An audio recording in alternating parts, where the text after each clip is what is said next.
जय श्री कृष्ण। राधे राधे।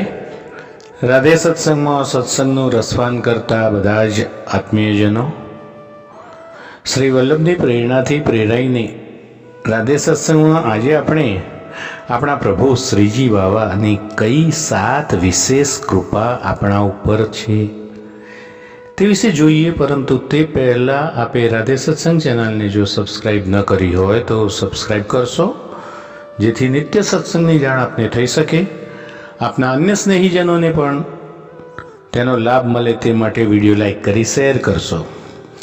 શ્રી વલ્લભાધીશ કી જય, શ્રી ગિરિરાજ ધરણ કી જય।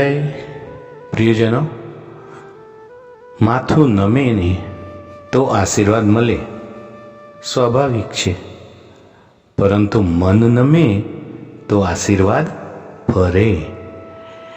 તો આશીર્વાદ ફરે ત્યારે જ કે જ્યારે વૈષ્ણવનું મન નમે। આપણા પ્રભુએ આપણા ઉપર, આપણે વૈષ્ણવ કુળમાં જન્મ થયો, વૈષ્ણવ થયા, એ કૃપા કરી છે ત્યારે જ થયા છીએ। પરંતુ શ્રીજીની કંઈક 7 વિશેષ કૃપા આપણા વૈષ્ણવ ઉપર છે। તો સૌથી પ્રથમ તો પુષ્ટિ ભક્તિનું બીજ વાવ્યું આપણા અંદર, પુષ્ટિ ભક્તિનું બીજ વાવ્યું તે સૌથી પ્રથમ શ્રીજીને આપણા પરની વિશેષ કૃપા છે।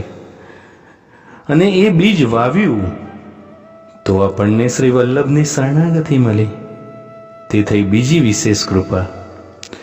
બીજી વિશેષ કૃપા શ્રી વલ્લભની શરણાગતિ થઈ તો તેના કારણે શ્રી મહાપ્રભુજી દ્વારા આપણો બ્રહ્મ સંબંધ થયો, તે થઈ ત્રીજી વિશેષ કૃપા। અને શ્રીજી બાવાના થવાનો અવસર પણ આપણને મળ્યો। પુષ્ટિ પુરુષોત્તમ આપણા ઘરે સેવ્ય સ્વરૂપે પધાર્યા, એ પણ આપણા ઉપર વિશેષ કૃપાનું ફરજ છે। શ્રી ઠાકોરજીના પધરાવાથી આપણું ઘર એ ઘર નથી પણ વ્રજ બની ગયું, તે પણ વિશેષ કૃપા। એક જીવ જ્યારે કર્મવશ સાધારણ જન્મ લઈને આવેલો, આ જીવ એ પ્રભુની વિશેષ કૃપાથી તો જીવમાંથી દાસ બન્યો, દાસમાંથી સેવક બન્યો, સેવકમાંથી વૈષ્ણવ બન્યો, વૈષ્ણવમાંથી ભગવદીય બન્યો, અને ભગવદીમાંથી તાદ્રસી બની શ્રીજી પ્રભુ પાસે ગયો।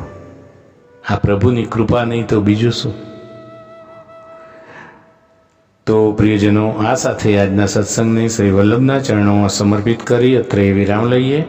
ફરી મળીશું રાધે સત્સંગમાં નવા સત્સંગ સાથે। શ્રી વલ્લભાધીશ કી જય। જય શ્રી કૃષ્ણ। રાધે રાધે।